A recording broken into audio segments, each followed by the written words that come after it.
Hello, Welcome to InfoSystem Podcast. where we unknot the politics. Hi, we're here today with Oskar. Oskar, can you Yeah. tell us a little bit about yourself? Hi. My name is Oskars. I'm 28 years old. I'm from Latvia, but now living in Estonia, Pärnu. In daily basis, I am you can say it, project coordinator, youth leader, assistant for international projects. But basically, that is one name. What you can say it. It's youth worker. Mm-hmm. What would you say if we're talking about Latvia? What would you say? How does Latvia most benefit from being in the EU? For me, like a youngster, I don't count anymore myself like a youngster, but by the Europe Union and everything, I'm still youngster. But most benefit, I think it's for the youngsters and everything easier to travel it. Because you just need passport or ID card and you can enter it every country where you want. What would you say is the biggest problem in Latvia? I could say it. There is quite things if we look at between Estonia and Latvia. But for me, if we think about youth and everything, it's like we need to talk more to get interested them in the volunteer work or youth field because mostly it's like they go to school and back homeworks and everything, and when I'm going to schools, because I'm going like mostly every month trying to go to speak about youth work, volunteer work, mostly students doesn't know it. So yeah, Erasmus or Europe Solidarity Corps, they don't mostly know it, and it's the largest problem about youth is that we need to get awareness of the program, the volunteer work and everything together. But if you'd have to recommend some programs for the listeners, for probably people who are also young, what programs would you recommend? Definitely, first program is the Erasmus Plus program. For me, I have been in the youth exchanges projects, training courses. Then it's probably Nordic Plus program, what works similar like Erasmus program. Of course, it depends of the youngsters. There is other program, what is Europe Solidarity Corps program. Mostly I have done it that locally in Latvia, where you write a project for the year and help the community or society, the youngsters or everybody. But from like last 2 years, I think there is the long-term volunteer work where you can go internationally until 1 year and like do volunteer work. They changed it, the program, because it was before under Erasmus program. But definitely I'm suggesting it Erasmus program because 3 days ago I came back from Romania project training course. That was super amazing project. A little bit I laughed about that. Like my friend asked, how is the weather when I landed? There was +5, so no snow. But then activity place was in different place, so I went there. I lived between the mountains. Of course, one day snow, one day no. It was like for me, being from Baltic countries, it's spring, so it's interesting. Of course, every project and everything depends of group trainers, but I again like learning that the project is made by participants, and yeah, by my experience and everything together between Erasmus program, training courses and youth exchange programs and Europe Solidarity Corps program, I have around organized or be participant around 20 projects. So. But what is your favorite project or program you've been a part of? My favorite one is definitely Erasmus Plus, because I'm the person who is in Latvian organization and now in Estonian organization too, trying to like in Latvia organization, I'm writing the projects myself with organization leader or the team. It depends of the program, and then it's like here I trying to implement the Europe Solidarity Corps program here in Estonia, because mostly they write Erasmus Plus youth exchange projects. Here is the difference, because from Latvia side and here I work with different target groups, but I work like in Latvia I have reached the target group from 7 until elderly. But yeah, definitely it's like Erasmus Plus. And if I'm speaking about my favorite project, okay, this year I was 2 times already in Romania. I'm like saying it's my third home, because I'm traveling quite often, and my friends is laughing like with this. I came back and my friend from Romania sent that picture to other friend who is living now in Germany, said again, because yeah, it was my fourth time there. I'm coming there because of the friends and trainer, because we are working together 13 years already, if not 14. So the first project was in starting in the year.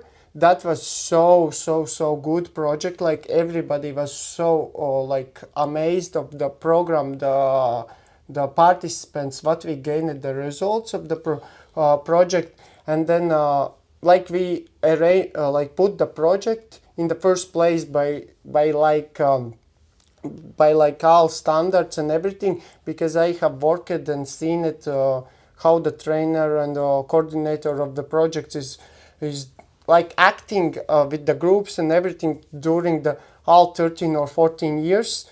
First time in my life I seen it, he's dancing, like he's really happy that we were there. And after that project, every participant wanted the second part. So, and this was like 3 days ago, was like kind of second part for this project. But yeah, of course, our circumstances or life and everything, mostly nobody from first group didn't come, but it didn't change the situation, because all the participants, the communication, the group works, we did it so amazing work, because like being the project coordinator or writing the projects or participating like youth worker in training courses, I would say these two projects is my top two projects, by the emotions, by people, by program and everything. If we're talking about Latvia again, what would you say, what can Latvia as a country be the most proud of? There is a lot of things to be proud of. Definitely by the culture. One aspect is that. I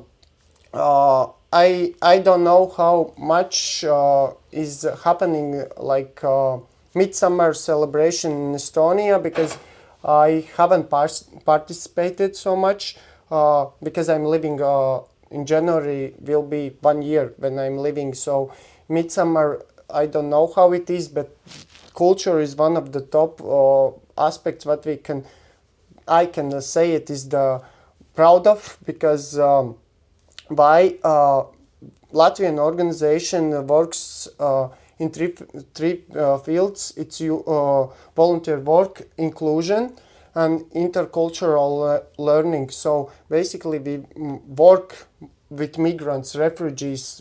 It is one of the target groups. And when we organize this kind of midsummer celebration in our organization, because we organize every year, there we reach 60 different cultures together, dancing, singing, and everything. So that is one. Of course, architecture, like it's in old part in Riga, old city, all houses mostly is in UNESCO protection.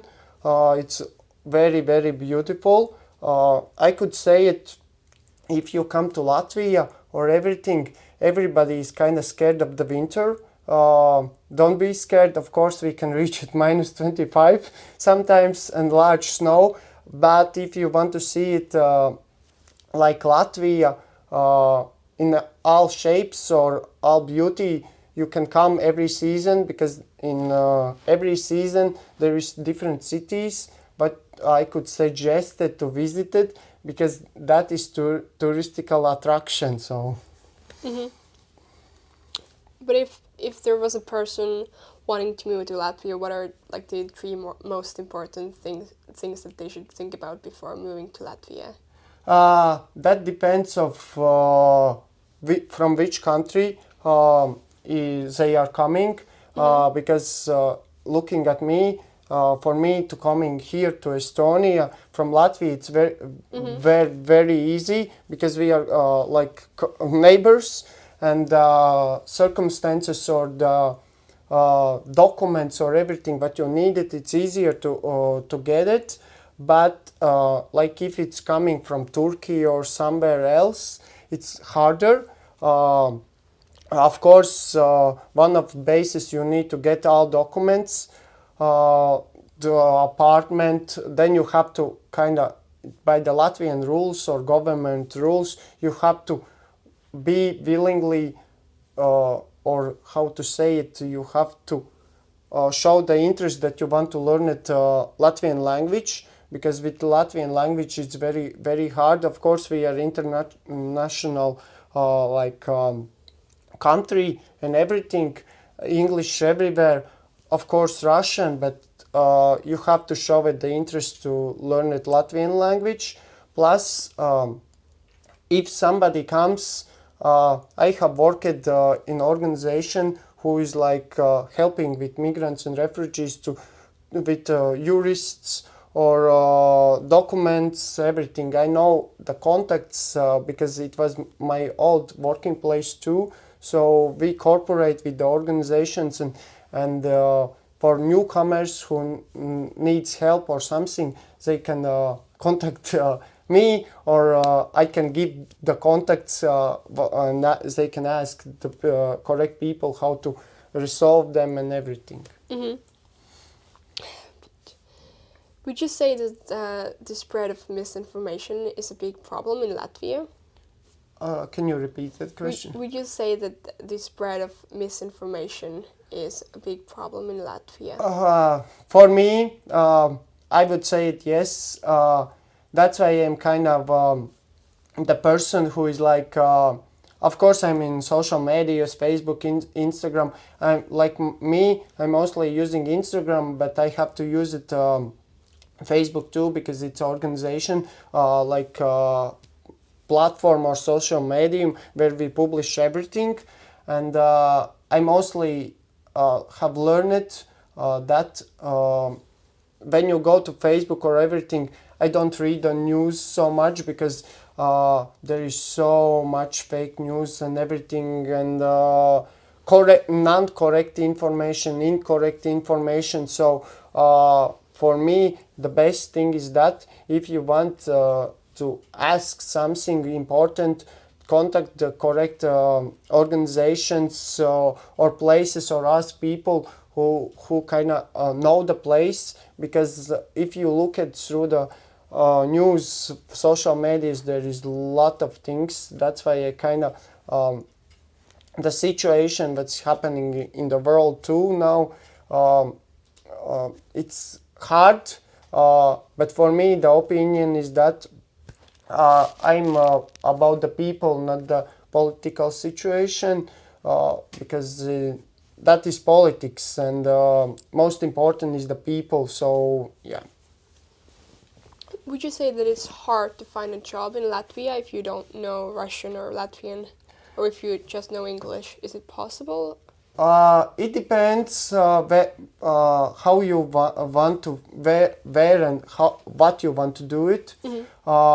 Because one of the kind of largest problems, what I could say it, for youth or youngsters or everybody, for young people, or like not just young but older people too, in our country, they want higher salary but don't want to do the jobs what is in the market. So because they are thinking it's too low pay, but of course when you have a Latvian language it's easier. Nowadays it's like with English you can work mostly where you don't have to communicate so much with people until you learn Latvian language. So it can be fast foods, some places, some cleaning things, but it is possible. But when you need to communicate with people, and mostly it's nowadays it's quite a lot of things where you, and the places where you need to contact people, get connection, so it's needable. With Russian language it's like that. I'm the person who can speak and have learned it in the schools, but nowadays it's like because of the situation that is happening in the neighbor countries, Latvians have decided that we will not use it anymore, Russian language. In schools they don't want to teach Russian language, and now all science or everything is taken off. For me it's kind of hard because I would say it, if you live in Latvia you kind of need to know it one language, Latvian or Russian, because it's easier to communicate with people. Plus in Latvia it's like 40% in all Latvia living Russian speaking people. So mostly if the person doesn't speak Latvian, then second language can be Russian, plus third of course English. It depends on the age.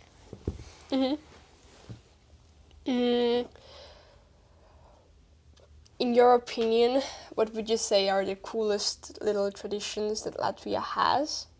Oh, this is very interesting. I think what kind of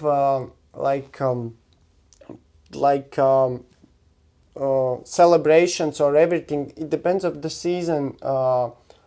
If we are in the Christmas season, so in Christmas season of course it's like very like everywhere around Christmas trees, Christmas markets, and everything. But what I have learned during the projects from hot countries or the same, like I think Estonians don't really wondering about that too, that when we sit on the Christmas Eve table together like a family or friends, everything, we have I think together like 17 different dishes. So for each dish is different meaning. So it's interesting tradition what we are doing it, and mostly it's like for all ourselves it's very normal. Like example for Italians or Spain or everything, for them it's little bit weird that okay, we can sit like a family or friends together to table, but so large like dishes, food on the table, variations, it's for them it's interesting. Of course in the summer the most is midsummer. I wouldn't say it like I like the word pagan, like the culture or everything, but we are a little bit of that. Like we like the old traditions. In this, of course, the younger generation don't do it so much anymore, but the older still do it, like jumping over the fire, dancing and everything during the all night. For some cultures, it's very surprising.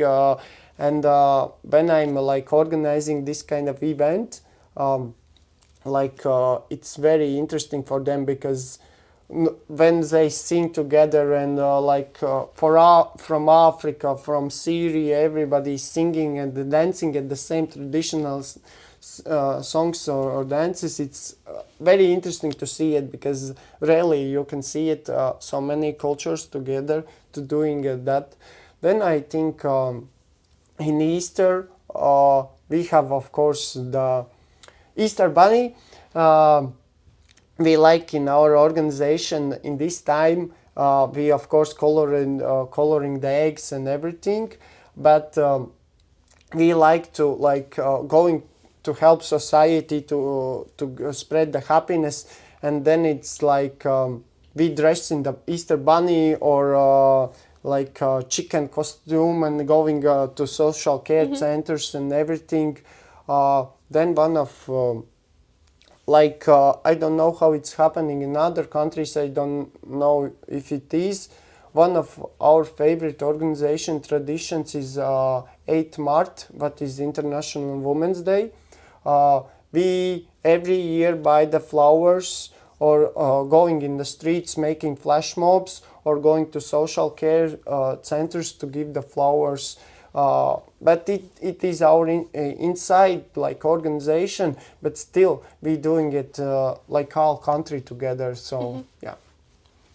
Maybe as a last question, I would ask you, what do you think are the 3 most important goals that Latvia wants to achieve in the future? Wow. Oh.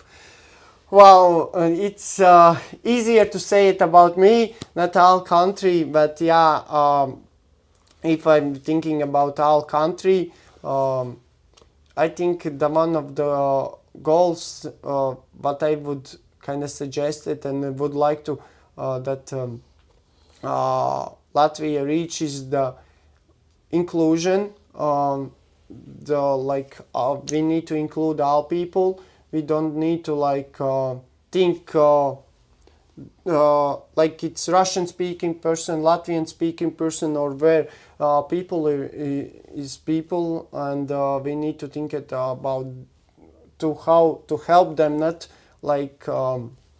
put in some boxes or like that. Second one, wow, it's very very on the spot. I have to think it because I haven't lived there year, and it's very hard to see it. What is happening daily basis? I'm going there maximum 3 times in the month. So it's very very hard for me. Of course, that we stay in European Union. Of course, nobody has said it that we are out of European Union or something like that, but it is very important thing to be part of that, because if we wouldn't be it, then the opportunities for the youngsters or the youth traveling or going to experiencing the world would be much much harder. Third one could be of course it's I'm not mostly don't speak about the politics, but I would say it that is one of important things that we need to make it clear in Latvia, because being a part, yeah, you Latvian, you are included, but in the same point we don't have all opportunities, because money is increase, we getting higher salary, but in the same point the products or everything is increasing, and the government needs to think it how to help it the all people. Plus they need to put points themselves how they will do it. Now for me, I'm kind of super proud of our president, not because he's from LGBT community, first president in Latvia. Mostly people thinks about that, but for me, I'm proud of that. We have president who is speaking very well English, can represent Latvia international level. He is very very educated, and I think he can reach it the points what we need to Latvia together to be better community and help the people what needs to help it, because he already did it we had it in summer, very large storm, and lot of houses was destroyed and everything. And because of the president, he kind of pushed in the buttons for right organizations, and they help it faster than they were thinking it to help. So yeah. Thank you so much, Oskar, for coming here today and talking about youth organizations in Latvia. You're welcome. I was glad to speak about everything. So yeah. Bye bye.